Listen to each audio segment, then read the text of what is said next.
Hi എല്ലാവർക്കും നമസ്കാരം. സുനി കാർത്തിക എന്ന യൂട്യൂബ് ചാനലിലേക്ക് വീണ്ടും സ്വാഗതം. അപ്പോൾ നമ്മുടെ ക്ലാസ്സുകൾക്കിടയിൽ ഒരു ഗ്യാപ്പ് വന്നിട്ടുണ്ട്. മറ്റൊന്നുമല്ല, ആരോഗ്യപരമായ കുറച്ച് ബുദ്ധിമുട്ടുകൾ ഉണ്ടായിരുന്നു. അപ്പോൾ കുറച്ച് റെസ്റ്റും കാര്യങ്ങളൊക്കെ വേണ്ടി വന്നു. അതുകൊണ്ടാണ്. അപ്പോൾ ആ കുറവുകളൊക്കെ നിങ്ങൾ ക്ഷമിച്ച് എന്നെ സപ്പോർട്ട് ചെയ്യാൻ മറക്കരുത്. എൻ്റെ ക്ലാസ്സുകളൊക്കെ ഇഷ്ടപ്പെടുന്നെങ്കിൽ തീർച്ചയായിട്ടും ലൈക്ക് ചെയ്യുക, സബ് ചെയ്യുക, ഷെയർ ചെയ്യുക.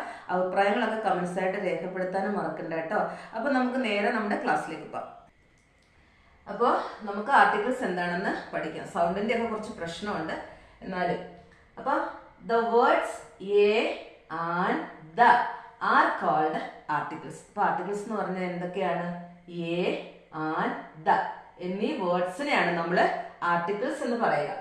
ഇനി A is used with a singular noun begin with a consonant sound. A എന്ന് പറയുന്ന ആർട്ടിക്കിൾ നമ്മൾ എവിടെയാണ് യൂസ് ചെയ്യുന്നതെന്നാണ് നമ്മൾ പഠിക്കാൻ പോകുന്നത് കേട്ടോ. A is used with a singular noun. ഒരു സിംഗുലർ നൗൺ ആയിരിക്കണം. മാത്രമല്ല begin with a consonant sound. നമ്മൾ വവൽ സൗണ്ടും കോൺസണന്റ് സൗണ്ടും എന്താണെന്ന് അറിയണം. A E I O U ഈ 5 അക്ഷരങ്ങളെയാണ് നമ്മൾ വവൽ സൗണ്ട് എന്ന് പറയുന്നത്. ബാക്കി വരുന്ന അക്ഷരങ്ങളെയാണ് നമ്മൾ കോൺസണന്റ് സൗണ്ട് എന്ന് പറയുന്നത്. അപ്പൊ ആർട്ടിക്കിൾ എ നമ്മൾ എപ്പോഴും യൂസ് ചെയ്യുന്നത് സിംഗുലർ നൗൺ ആയിരിക്കണം. മാത്രമല്ല ഒരു കോൺസണന്റ് സൗണ്ടിൽ തുടങ്ങുന്ന വേർഡിന് മുമ്പായിരിക്കും യൂസ് ചെയ്യുക. അതേപോലെ തന്നെ an is used with a singular noun begin with a vowel sound. An എപ്പോഴും നമ്മൾ യൂസ് ചെയ്യുക സിംഗുലർ നൗണിന്റെ കൂടെയും, മാത്രമോ begin with a vowel sound, ഒരു വവൽ സൗണ്ടിന്റെ കൂടെയും ആയിരിക്കും. അതായത് വവൽ സൗണ്ട് എന്ന് പറയുന്നത് ഏതൊക്കെയാ? A E I O U. ഇത് ഇത്രയാണ് വവൽ സൗണ്ട്. അപ്പൊ വവൽ സൗണ്ടിൽ തുടങ്ങുന്ന വേർഡ്സിന് മുമ്പും അല്ലെങ്കിൽ സിംഗുലർ നൗണിന്റെ കൂടെയുമായിരിക്കും നമ്മൾ ആൻ യൂസ് ചെയ്യുക. ഇപ്പൊ ഇവിടെ എക്സാമ്പിൾ ഞാൻ കൊടുത്തിട്ടുണ്ട്. പെൻ എന്ന കൊടുത്തിരിക്കുന്നത്. അപ്പൊ പെൻ എന്ന് പറയുന്നത് ഒരു കോൺസണന്റ് സൗണ്ട് ആണ്. അതിന്റെ പെൻ എന്ന് പറയുന്നതിന്റെ ഫസ്റ്റ് ലെറ്റർ നമ്മൾ നോക്കിക്കേ. പി എന്ന് പറയുന്നത് എന്താണ്? ഒരു കോൺസണന്റ് സൗണ്ട് ആണ്. അപ്പൊ നമ്മൾ കോൺസണന്റ് സൗണ്ട് ആയതുകൊണ്ട് ഏത് ആർട്ടിക്കിളെ യൂസ് ചെയ്യുള്ളൂ? എ പെൻ എന്നേ പറയുള്ളൂ. മനസ്സിലാവുന്നുണ്ടോ? ഇവിടെ ആപ്പിൾ എന്ന് പറയുന്ന വേർഡാണ് കൊടുത്തിരിക്കുന്നത്. ഇതിന്റെ ബിഗിനിങ് ലെറ്റർ നോക്കിയേ, എ ആണ്. എ എന്ന് പറയുന്നത് ഏത് സൗണ്ട് ആണ്? വവൽ സൗണ്ട് ആണ്. കണ്ടോ? എയിൽ തുടങ്ങുന്നത് എപ്പോഴും വവൽ സൗണ്ട് ആണ്. വവൽ സൗണ്ട് ആയതുകൊണ്ട് നമുക്ക് ആർട്ടിക്കിൾ ഏത് യൂസ് ചെയ്യാം? ആൻ എന്നുള്ള ആർട്ടിക്കിൾ യൂസ് ചെയ്യാം. കണ്ടോ? ആൻ ആപ്പിൾ എന്നേ അവിടെ പറയുള്ളൂ. എ ആപ്പിൾ എന്ന് പറയില്ല. എന്തുകൊണ്ടാണ്? എ എന്ന് പറയുന്നത് ഒരു വവൽ സൗണ്ട് ആയതുകൊണ്ട് ആൻ എന്ന ആർട്ടിക്കിൾ ആണ് നമ്മൾ ആപ്പിളിന്റെ കൂടെ യൂസ് ചെയ്യുക. ഇവിടെ ഉണ്ടോ? ബുക്ക് എന്നാണ്. നോക്കിയേ, അതിന്റെ ഫസ്റ്റ് ലെറ്റർ എന്താണ്? ബി. ബി വവൽ സൗണ്ട് ആണോ കോൺസണന്റ് സൗണ്ട് ആണോ? ഒരു കോൺസണന്റ് സൗണ്ട് ആണ് അല്ലേ? കോൺസണന്റ് സൗണ്ട് ആകുമ്പോൾ നമ്മൾ ആർട്ടിക്കിൾ ഏത് യൂസ് ചെയ്യും? എ ബുക്ക് എന്നേ പറയുള്ളൂ. കണ്ടോ? എ ബുക്ക് എന്നേ പറയുള്ളൂ. ഇവിടെ ഓറഞ്ച് എന്നുള്ളൊരു വേർഡാണ് ഞാൻ കൊടുത്തിരിക്കുന്നത്. ഇതിന്റെ ഫസ്റ്റ് ലെറ്റർ നോക്കൂ, ഓ എന്നുള്ളതാണ് ഇതിന്റെ ഫസ്റ്റ് ലെറ്റർ. അത് എന്താണ്? ഒരു വവൽ സൗണ്ട് ആണ്. ഓ എന്നുള്ളത് ഒരു വവൽ സൗണ്ട് ആണ്. കണ്ടോ? അതുകൊണ്ട് നമ്മൾ ഏത് ആർട്ടിക്കിൾ യൂസ് ചെയ്യും? ആൻ ഓറഞ്ച് എന്നേ പറയുള്ളൂ. മനസ്സിലായി കാണുമെന്ന് വിശ്വസിക്കുന്നു. അപ്പൊ എ എപ്പോഴും യൂസ് ചെയ്യുന്നത് സിംഗുലർ നൗൺ വേണം. മാത്രമല്ല ഒരു കോൺസണന്റ് സൗണ്ടും ആയിരിക്കണം.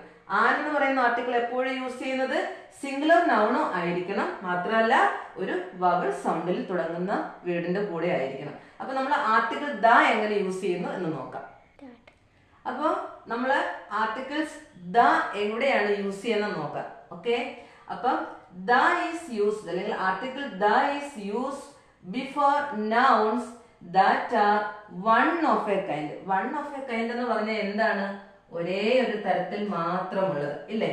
ഇപ്പൊ നമ്മൾ എക്സാമ്പിൾ പറയുകയാണെങ്കിൽ സൺ, മൂൺ, സ്റ്റാർസ് എന്നൊക്കെ പറയുന്നത് എന്താണ്? വൺ ഓഫ് എ കൈൻഡ് ആണ്. ഒരേ ഒരു തരത്തിൽ മാത്രമേ ഉള്ളൂ അല്ലേ?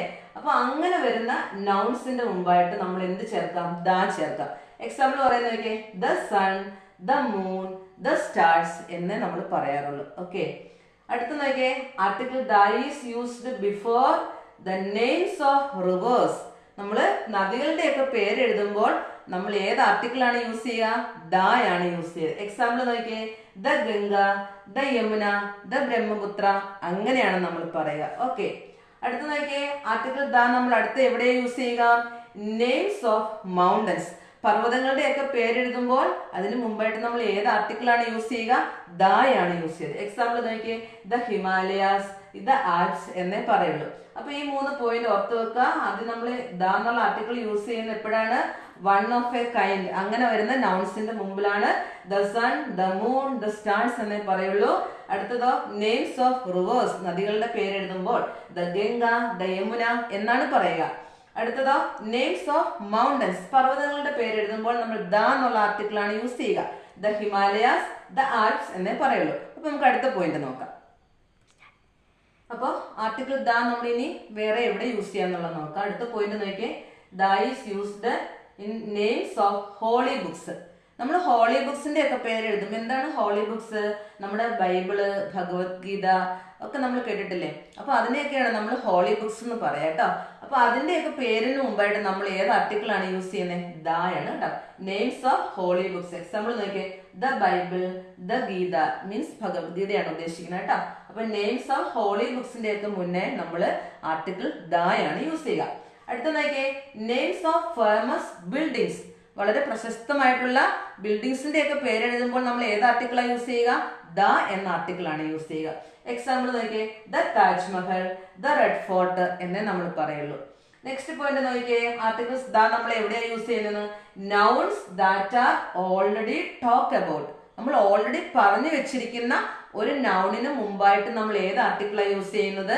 ദ. ഇനി എന്താണ് ഈ ഓൾറെഡി പറഞ്ഞു വെച്ചിരിക്കുന്ന നൗൺ എന്ന് ഉദ്ദേശിക്കുന്നത് നോക്കിക്കേ. എക്സാമ്പിൾ നോക്കിയേ, there is a book on the table. ടേബിളിന്റെ മുകളിലെ, അവിടെ ടേബിളിന്റെ മുകളിലെ എന്തുണ്ട്? ബുക്ക് അല്ലെ? നമ്മളിവിടെ പറയുന്ന നൗൺ ഏതാണ്? ബുക്ക് എന്ന് പറയുന്ന നൗൺ ആണ് ഉദ്ദേശിക്കുന്നത് കേട്ടോ. there is a book on the table. ടേബിളിന്റെ മുകളിൽ ഒരു ബുക്ക് ഇരിപ്പുണ്ട്. പിന്നെ നെക്സ്റ്റ് സെന്റൻസ് നോക്കിയേ, the book is mine. ആ ബുക്ക് എന്റേതാണ്. അപ്പൊ നമ്മൾ നോക്കിയേ, വീണ്ടും ഏത് നൗണ് വന്നു? ബുക്ക് എന്ന് പറയുന്ന നൗണ് വീണ്ടും റിപ്പീറ്റ് ചെയ്ത് വന്നു. അതായത് ഈ ബുക്ക് എന്ന് പറയുന്ന നൗണിനെ കുറിച്ച് നമ്മൾ ഓൾറെഡി പറഞ്ഞു വെച്ചിട്ടുണ്ട്. ഫസ്റ്റ് സെന്റൻസ് എന്താണ്? there is a book on the table. അതായത് ബുക്ക് എന്ന് പറയുന്ന സബ്ജക്റ്റിനെ നമ്മൾ ഓൾറെഡി പറഞ്ഞു വെച്ചിട്ട് വീണ്ടും പറയാണ് the book is mine. ആ ബുക്ക് എന്റേതാണ്. അതാണ് പറഞ്ഞത് the articles the is used in the nouns that are already talk about. Already നമ്മൾ പറഞ്ഞു വെച്ചിരിക്കുന്ന ഒരു നൗണിന് മുമ്പായിട്ട്. ഇപ്പം ബുക്ക് എന്ന് പറയുന്ന ആ നൗൺ നോക്കിയാൽ നമ്മൾ ഓൾറെഡി പറഞ്ഞു വെച്ചതാണ്. ആ ബുക്ക് എന്ന് പറയുന്ന നൗണിനെ കുറിച്ച് നമ്മൾ വീണ്ടും എടുത്ത് പറയുമ്പോഴാണ് നമ്മൾ ഏത് ആർട്ടിക്കിൾ യൂസ് ചെയ്യുന്നത്? ദ എന്ന് നമ്മൾ യൂസ് ചെയ്തിരിക്കുന്നത് കണ്ടോ. അപ്പം നെയിംസ് ഓഫ് ഹോളി ബുക്സിന്റെ മുമ്പായിട്ട് ദ യൂസ് ചെയ്യുന്നുണ്ട്. നെയിംസ് ഓഫ് ഫേമസ് ബിൽഡിങ്സിന്റെ മുമ്പായിട്ട് നമ്മൾ ദ എന്നുള്ള ആർട്ടിക്കിൾ യൂസ് ചെയ്യുന്നുണ്ട്. പിന്നെ നമ്മൾ ദ എവിടെയാണ് യൂസ് ചെയ്യുന്നത്? Nouns that are already talk about. Already നമ്മൾ പറഞ്ഞു വെച്ചിരിക്കുന്ന ഒരു നൗണിനെ കുറിച്ച് വീണ്ടും നമ്മൾ പറയുമ്പോഴാണ്, നമ്മൾ റെപ്പറ്റീഷൻ കൊടുക്കുമ്പോൾ നമ്മൾ അവിടെ എന്ത് ചേർക്കുന്നുണ്ട്? ദ എന്ന് ചേർക്കുന്നുണ്ട്. അപ്പൊ നമുക്ക് ഇതിനെ കുറിച്ചുള്ള 1-2 കാര്യങ്ങളൂടെ നമുക്കൊന്ന് പഠിക്കാം. ഇനി നമുക്ക് ഇവിടെ 2 കാര്യങ്ങളൂടെ നോക്കാം. ഡെഫിനിറ്റ് ആർട്ടിക്കിൾസ് എന്താണ്, ഇൻഡെഫിനിറ്റ് ആർട്ടിക്കിൾസ് എന്താണെന്നുള്ളതാണ് നമ്മൾ ഇനിയും നോക്കുന്നത്. അപ്പൊ നമ്മള് പഠിച്ചു വരുമ്പോൾ വേറെ എന്തോ ആണെന്ന് ചിന്തിക്കരുത്. സാധാരണ നമ്മൾ ഡെഫിനിറ്റ് ആർട്ടിക്കിൾസ് എന്ന് പറയുന്നത് ആർട്ടിക്കിൾ ദ ആണ് കേട്ടോ. ആർട്ടിക്കിൾ ദ ആണ് നമ്മൾ ഏത് ആർട്ടിക്കിൾ ആയിട്ട് കൺസിഡർ ചെയ്യുന്നത്? Definite article. അപ്പൊ ഇൻഡെഫിനിറ്റ് ആർട്ടിക്കിൾസ് എന്ന് പറയുമ്പോൾ ഏതൊക്കെയായിരിക്കും? A, an. ഇത് രണ്ടുമാണ് ഇൻഡെഫിനിറ്റ് ആർട്ടിക്കിൾ. അപ്പം ഡെഫിനിറ്റ് ആർട്ടിക്കിൾസും ഇൻഡെഫിനിറ്റ് ആർട്ടിക്കിൾസും കേൾക്കുമ്പോൾ ഇത് അറിയില്ല നമ്മൾ പറയരുത്. ഡെഫിനിറ്റ് ആർട്ടിക്കിൾസ് എന്ന് പറഞ്ഞാൽ ആർട്ടിക്കിൾ ദ ആണ് ഉദ്ദേശിക്കുന്നത്. ഇൻഡെഫിനിറ്റ് ആർട്ടിക്കിൾസ് എന്ന് പറഞ്ഞാൽ ആർട്ടിക്കിൾസ് എ, ആൻ. ഇത് രണ്ടുമാണ് ഉദ്ദേശിക്കുന്നത്. ഇവിടെ ഞാൻ കുറച്ച് എക്സാമ്പിൾ കൊടുത്തിട്ടുണ്ട്. നമുക്ക് നോക്കാം ഏതൊക്കെ ആർട്ടിക്കിൾസ് നമ്മളിവിടെ യൂസ് ചെയ്യാൻ നോക്കാം.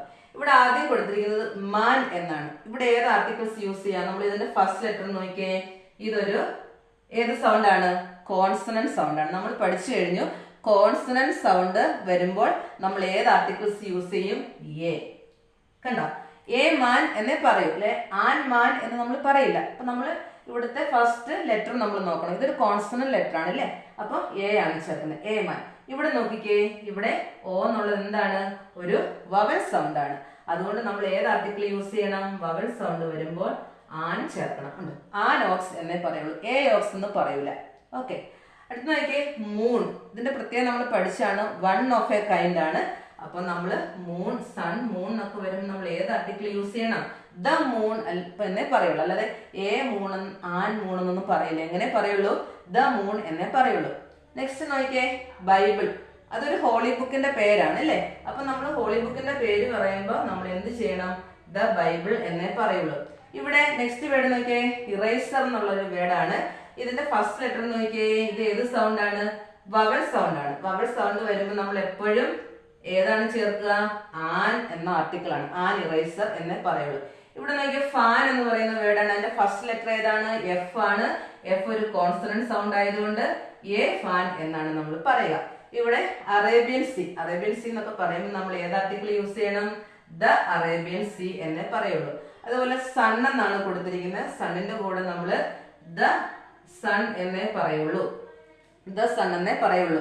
അപ്പം ഞാൻ ഈ പഠിപ്പിച്ച കാര്യങ്ങളൊക്കെ, ആർട്ടിക്കിൾസിനെ കുറിച്ച് ഇന്ന് പഠിപ്പിച്ചതൊക്കെ നിങ്ങൾക്ക് പൂർണ്ണമായും മനസ്സിലായി കാണുമെന്ന് വിശ്വസിക്കുന്നു.